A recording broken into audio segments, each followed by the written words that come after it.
Assalamualaikum warahmatullahi wabarakatuh. Perkenalkan, nama saya Bulan Suci Ramadhani dengan NIM 2017 4045 kelas 4 TBIA. Di video kali ini saya akan menjawab pertanyaan dari ujian akhir semester mata kuliah pengembangan kurikulum yang diampu oleh Bapak Nur Halim. Langsung ke nomor yang pertama, itu tentang model-model pengembangan kurikulum. Di sini saya hanya diberi kesempatan untuk menjelaskan 3 model dari pengembangan kurikulum. Yang pertama ada model Seiler atau Alexander. Nah, jadi model ini tuh membentuk kurikulum planning process atau proses pembentukan kurikulum, yang dimana kita itu harus mengetahui atau menganalisa konsep dari kurikulum tersebut dan rencana konsep kurikulum.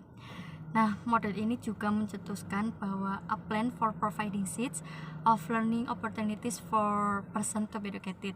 Jadi sebuah rencana yang dirancang untuk menyediakan kesempatan belajar bagi orang yang akan dididik. Nah,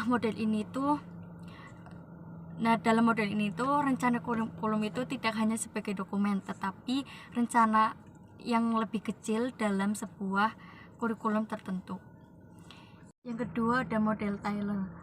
Nah, model ini itu pada pengembangan kurikulum sangat terkenal dan pada fase perencanaannya itu sangat dihususkan. Nah, pada buku Basic Principle of Curriculum and Instruction, The Taylor Rationale itu mencetuskan bahwa proses pemilihan tujuan pendidikan itu dikenal luas dan digunakan dalam lingkungan kurikulum. Yang ketiga ada model pengembangan Taba. Dalam model ini menggunakan pendekatan akar rumput atau grassroots approach. Jadi guru itu harus merancang kurikulum itu sendiri dan bukan dari pihak yang berwenang. Dan guru juga harus menciptakan unit belajar mengajar yang khusus untuk siswa-siswanya di sekolah. Baik, untuk soal yang kedua itu mengenai perbedaan kurikulum 2013 dan kurikulum prototipe. Yang pertama ada kurikulum 2013 adalah kurikulum yang berbasis kompetensi yang dirancang untuk mengantisipasi kompetensi pada abad ke-21. Nah, kurikulum 2013 ini memiliki tujuan untuk mendorong siswa yang lebih baik dalam menalar, bertanya, dan menyampaikan atau mempresentasikan apa yang sudah didapatkan dalam pembelajaran sebelumnya. Nah, untuk kurikulum prototipe sendiri adalah kurikulum yang berbasis kompetensi yang bertujuan untuk pemulihan pembelajaran dan berbasis project based learning, yang dimana untuk pengembangan karakter siswa dalam belajar Pancasila. Nah, untuk perbedaannya sendiri itu terdapat dalam jenjang masing-masing sekolah. Yang pertama itu jenjang SD, yang dimana pada kurikulum 2013 itu mata pelajaran IPA dan IPS itu masih terpisah. Nah, sedangkan dalam kurikulum prototipe itu mata pelajaran IPA dan IPS digabungkan. Nah, pada jenjang SMP itu pada kurikulum 2013 mata pelajaran informatika itu belum diwajibkan, tetapi pada kurikulum prototipe mata kuliah informatika sudah diwajibkan. Nah, pada jenjang SMA perbedaan itu sangat menonjol pada pemilihan mata pelajaran khusus atau sementara.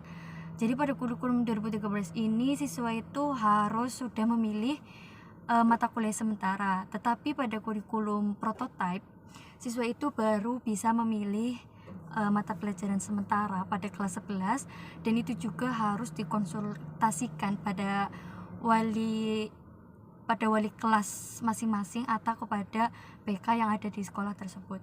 Oke, untuk soal yang ketiga itu mengenai persoalan yang ada di madrasah dan gimana cara solusi dari persoalan tersebut.